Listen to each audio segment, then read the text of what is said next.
Bonjour les amis, là je vais vous faire un petit tuto sur où trouver de l'or en général, parce que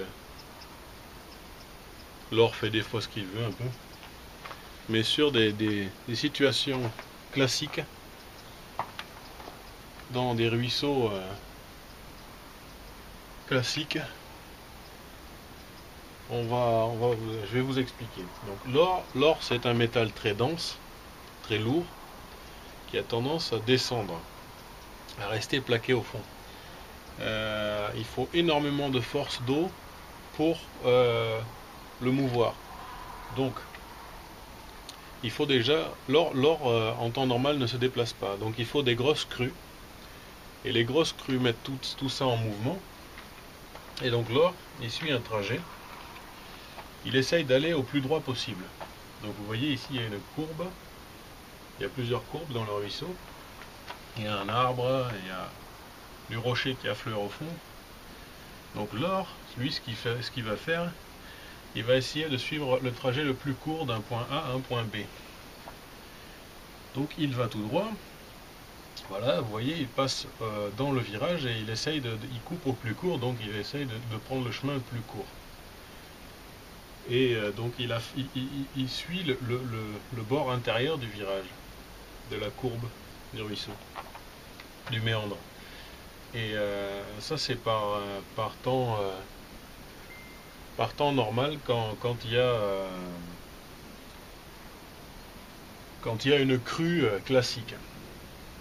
Quand il y a des crues plus violentes, ça arrive pas souvent, mais ça arrive, l'eau a tendance à déborder. Donc, ce qui veut dire que l'eau, au lieu de suivre le virage, le ruisseau va tout droit. Il ignore la courbe et file tout droit comme ça. Et dans ces cas-là, l'or, qu'est-ce qu'il fait? Il passe carrément par-dessus la courbe. Et si vous avez du rocher ou quelque chose comme ça ici, dans les anfractuosités, les failles du rocher, l'or se dépose à chaque fois dans chaque piège qu'il y a, chaque rocher, chaque fissure dans le rocher, il peut y avoir de l'or. Il peut y avoir de l'or aussi donc derrière les arbres. Un arbre dans un courant crée un ralentissement et du coup l'or se dépose derrière l'arbre.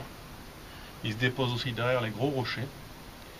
Alors il se dépose un petit peu devant le rocher et le courant arrive, donc il passe par-dessus le rocher, il ralentit derrière le rocher et l'or, vu que le courant est plus lent et que l'or a la flemme de continuer sa route, il tombe derrière le rocher et donc il y a toujours des accumulations d'or derrière les rochers. Donc derrière chaque obstacle, chaque trou, il y a de l'or. Il arrive aussi que dans le fond du ruisseau, il y ait ce qu'on appelle un bedrock qui affleure, donc ça veut dire le rocher, la roche-mère qui affleure, et dans la roche-mère il y a souvent des fissures, des cassures, des anfractuosités, et l'or se dépose là-dedans au cours des millénaires, et il s'accumule, et donc il est caché au fond de ces failles. Donc voilà, donc je vous parlais de ce virage, l'or donc fait pareil que ici dans le rocher là, il se dépose dans toutes ces petites failles, derrière tous les rochers il va se déposer. Il se dépose aussi un peu dans l'herbe, dans la végétation, en temps de crue. Et il se dépose aussi donc dans les bancs de sable en intérieur de virage. Dans ces bancs de galets, il faut chercher du galet. Si c'est du sable trop fin, c'est trop léger, il n'y a pas eu d'or qui s'est déposé dessus. Et voilà, donc l'or c'est tout simple, il essaye donc de s'arrêter derrière chaque obstacle qu'il y a dans un cours d'eau.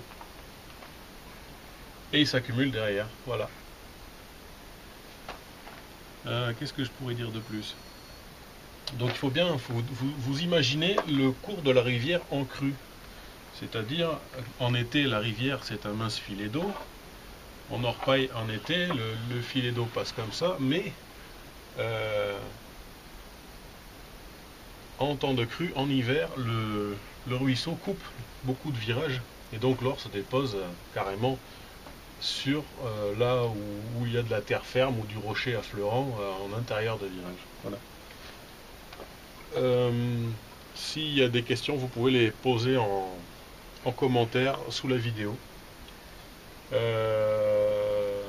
Je tenterai de faire d'autres vidéos explicatives plus détaillées à propos de chaque obstacle dans l'eau.